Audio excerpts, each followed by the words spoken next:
Are you sick of waiting? You've prayed, you've tried, but that breakthrough you desperately need is constantly delayed. You're waiting for walls to fall in your finances, your heart, or your deepest purpose.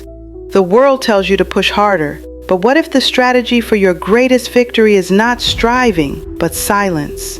This is not just a Bible story from the book of Joshua. This is the spiritual strategy for instant breakthrough. Welcome to the story of Jericho and the single, life-changing power of silent obedience. Welcome, Radiant Soul. To unlock this power, we must understand the absurdity of the command.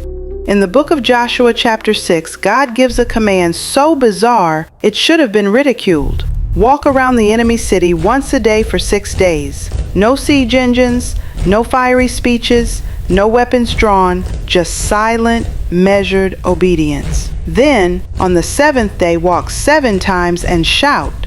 Why silence? Why a march? The instruction was the opposite of military common sense. This wasn't a battle plan, it was a spiritual experiment. It was proof that the victory was never about military strength. It was always about divine timing and complete alignment. They were walking their faith into existence before anything shifted. We all know those walls, not walls of stone, but the invisible ones that trap our spirits. The walls of anxiety that steal your peace and tell you every worst-case scenario is true. The walls of silence where your prayers seem to hit a ceiling and you feel the weight of spiritual isolation. These are walls built by trauma, injustice, or the crippling fear of starting over. And we look at them and ask, how do we overcome this spiritual blockade? How do we experience the divine breakthrough when everything seems to be standing absolutely still?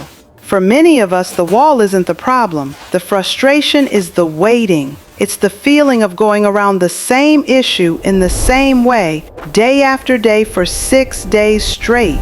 We expend energy, we pray the same tired prayers, and we get no change.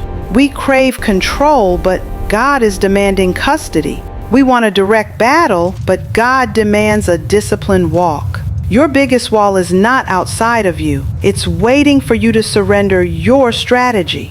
Obedience is not a passive surrender. It is an aggressive alignment. It is the final, fierce act of trust. Think of Jericho. 6 days of silence, 6 days of measured steps. 6 days the world scoffed at the Israelites, watching those massive, arrogant walls mock their every move. Imagine the self-doubt. Are we wasting our time? Is this command ridiculous? But they kept walking. They kept trusting the plan they couldn't see. On the 7th day, after the final march, at the sound of a single trumpet, the order changed everything. The walls didn't fall because Israel pushed. They didn't fall because of strategy or shouting.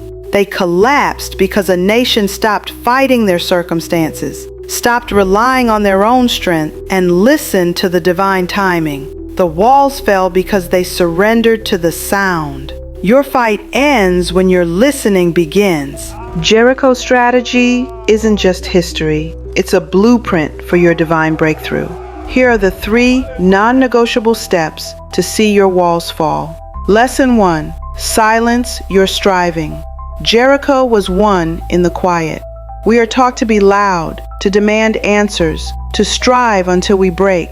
But the walk around the city taught them that God doesn't need your noise, He needs your rhythm.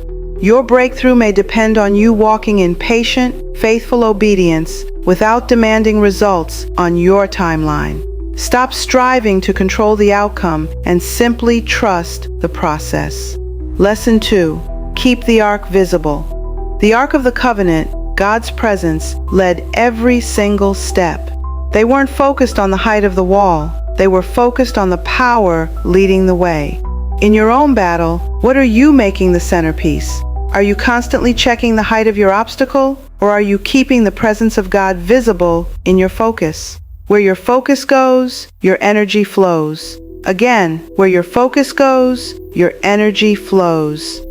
3. The shout is for activation. The shout wasn't a battle cry, it was an act of activated faith. They shouted after the walls were destined to fall, not before. The The shout was their declaration that the victory they couldn't see was already scheduled. Stop praying for the victory and start declaring the victory.